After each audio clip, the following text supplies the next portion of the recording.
মাটির তলায় কি রয়েছে তা জানতে খনন কার্য চালাচ্ছিল প্রত্নতাত্ত্বিক বিভাগ।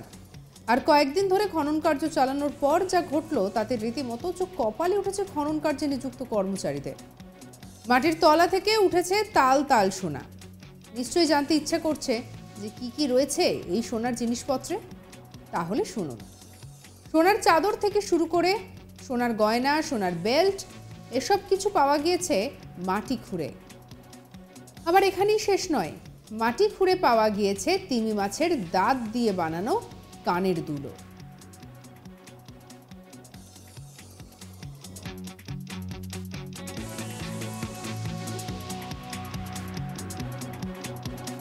এতদূর শুনে নিশ্চয়ই মনে হচ্ছে যে কোথায় মিলল এই বিপুল খাজানা।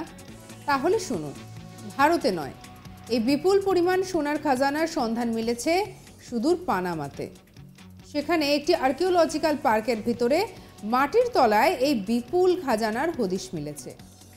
দ্য মেট্রোর রিপোর্ট অনুযায়ী পানামা সিটি থেকে 110 মাইল দূরে রয়েছে ক্যানো আর্কিওলজিক্যাল পার্ক।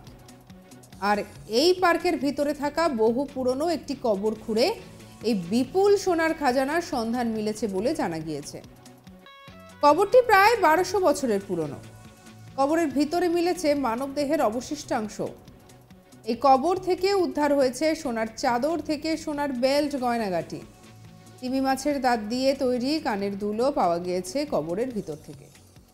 এছাড়া ব্রেসলেট, কুমিরের কানের দুল, ঘণ্টা, কুকুরের দাঁত দিয়ে তৈরি স্কার্ট, এছাড়া হাড় দিয়ে তৈরি বাঁশি ও মাটির থালাবাটি উদ্ধার হয়েছে। আর্কিওলজিস্টদের অনুমান যে কোকল যুগের কোনো পদস্থ কর্তার সমাধি ছিল সেটি। তাকে সমাধিস্থ করার সময় এই বিপুল সোনার গয়না, বেল্ট, হিরে জহরত দেওয়া হয়েছিল কবরে।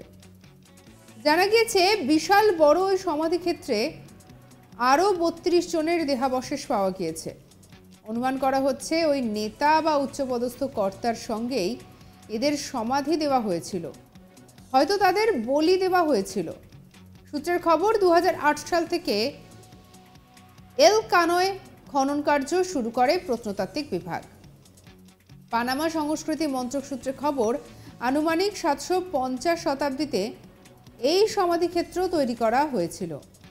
সমাজের উচ্চপদস্থ কর্তাদের জন্যই বিশেষভাবে তৈরি করা হয়েছিল এই সমাধিক্ষেত্র।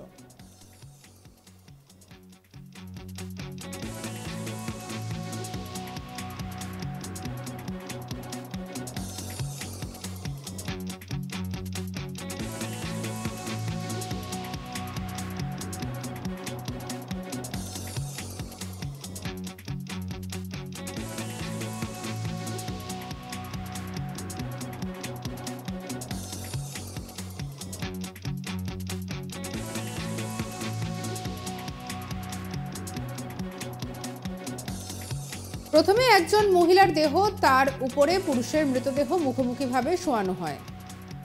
আর সেই সময় এমনটাই রীতি ছিল কবর দেওয়ার।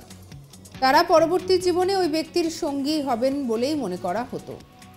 আর এই যেটা আমরা দেখতে পাচ্ছি, এই বিশাল পরিমাণে জিনিসপত্র উদ্ধার হওয়ার ফলে একেবারে চোখ কপালে উঠেছে।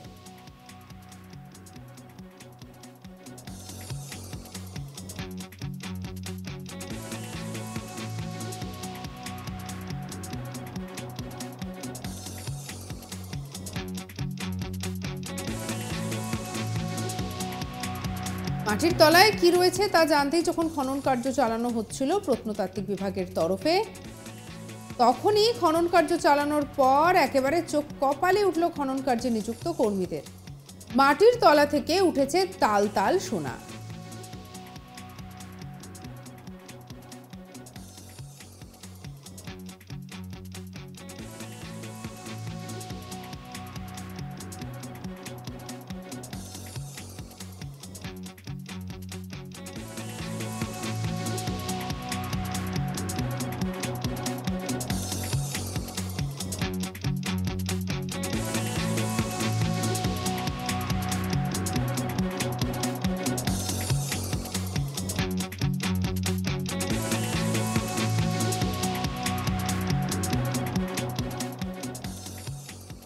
নিশ্চয়ই জানতে ইচ্ছা করছে যে কোথায় রয়েছে এই সোনার জিনিসপত্র।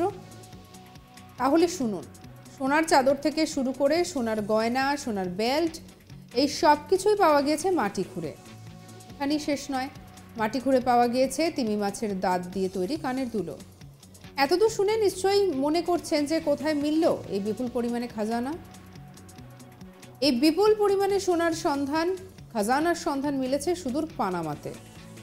আর সেখানে একটি আর্কিওলজিক্যাল পার্কের ভেতরে মাটির তলায় এই বিপুল খাজানার হদিশ মিলেছে। দ্য মেট্রো রিপোর্ট অনুযায়ী পানামা সিটি থেকে 110 মাইল দূরে রয়েছে কেন আর্কিওলজিক্যাল পার্ক, আর এই পার্কের ভিতরে থাকা বহু পুরনো একটি কবর খুঁড়ে এই বিপুল পরিমাণে সোনার খাজানার সন্ধান মিলেছে বলে জানা গেছে।